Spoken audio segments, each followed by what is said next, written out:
This is what an empty house sounds like. My wife and daughter went to visit her mother for a few days. For the first time in years, the house is completely mine. Every dad dreams of this exact moment. Peace, quiet, no responsibilities.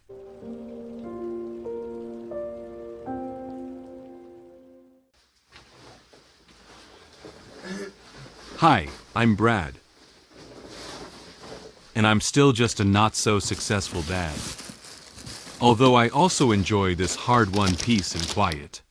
But after 24 hours, the quiet stopped feeling like freedom. It started feeling suffocating.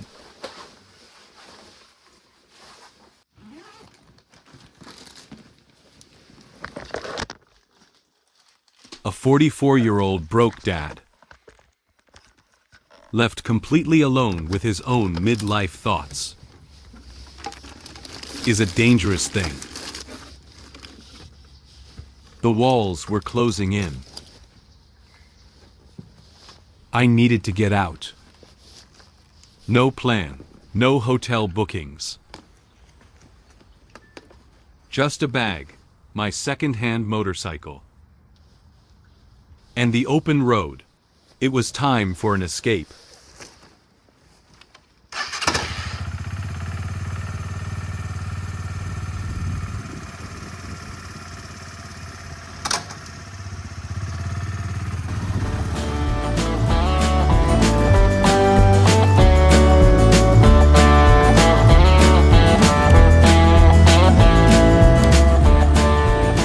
No plan, no hotel bookings. Just a bag, my second-hand motorcycle, and the open road. It was time for an escape.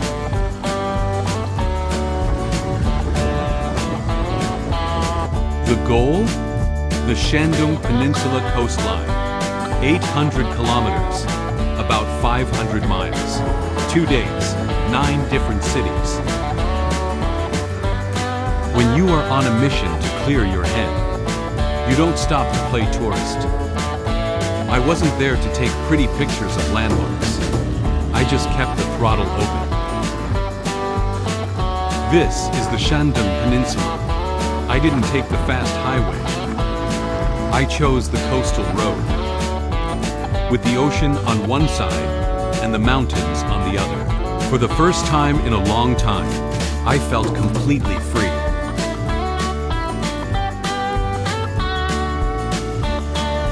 A European-style house by the roadside.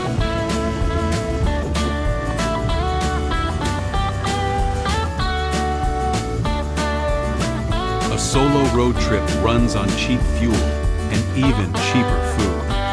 I stopped in the afternoon for a quick, budget-friendly meal by the side of the road, and then kept pushing forward.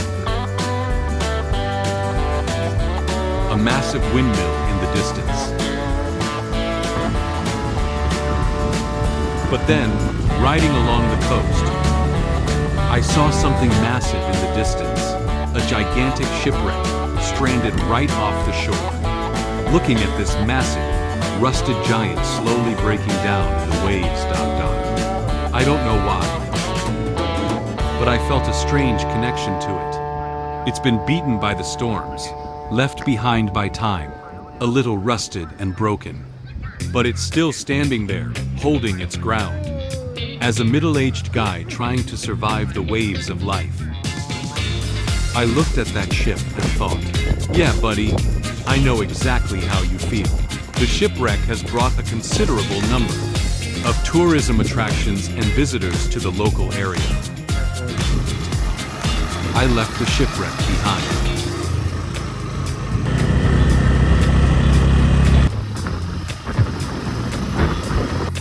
Passed through the city of Weihai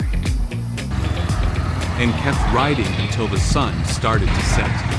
By nightfall, I finally reached my destination, Yantai. Before finding a place to sleep, I wandered into the Yantai Old City area. This is the magic of China. You can ride past modern skyscrapers all day, and then suddenly walk into a street that looks like it hasn't changed in hundreds of years. The ancient architecture, the quiet stone streets. Walking through here, my tired legs almost forgot the 400 kilometers I drove today. For dinner, I had a steaming bowl of beef *lamian*, some egg-fried rice, and a baked bun at a roadside stall. $5 worth of food, to be exact.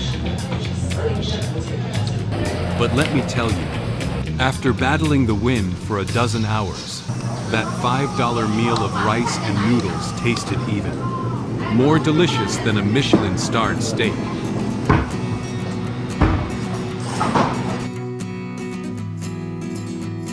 This is my 5-star suite for the night. The walls are peeling. The bed feels like I'm sleeping on a piece of wood. And the room is definitely haunted by the ghost of bad backaches.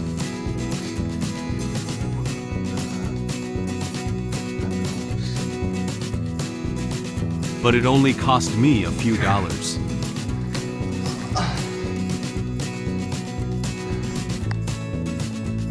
And it's a roof over my head.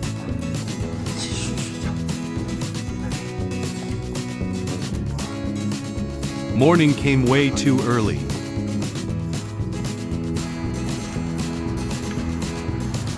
I confirmed 2 things. First, the bed was definitely made of concrete. Second, I am definitely not 20 years old anymore.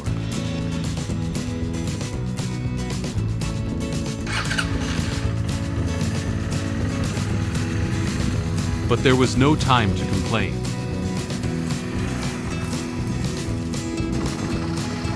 I had another 400 kilometers to drive back home. Day 1 of a road trip is all about romance and freedom. Day 2 is pure endurance. The magic fades, the exhaustion sets in, and it's just you, the engine, and an endless strip of asphalt. After driving over 100 kilometers, I arrived at a small noodle shop in Penglai. The prices of the dishes are incredibly cheap. The lowest ones are even less than $1. This bowl of noodles costs less than $1. A huge bowl. Delicious braised pork intestines.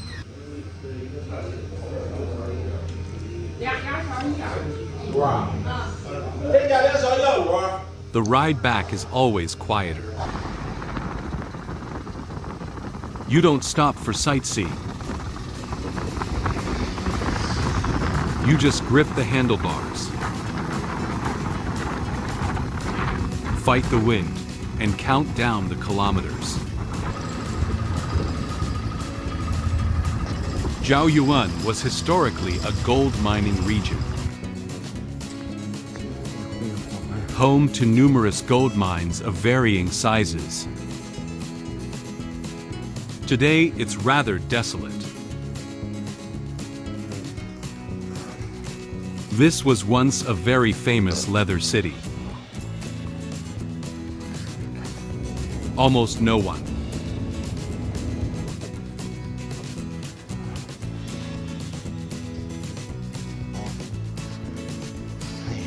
After battling the coastal winds for another 8 hours,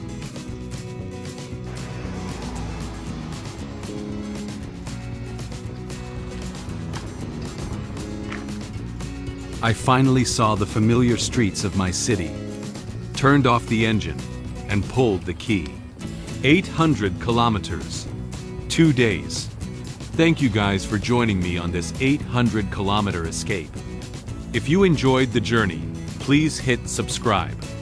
Get out there, take a ride, and I'll see you in the next one.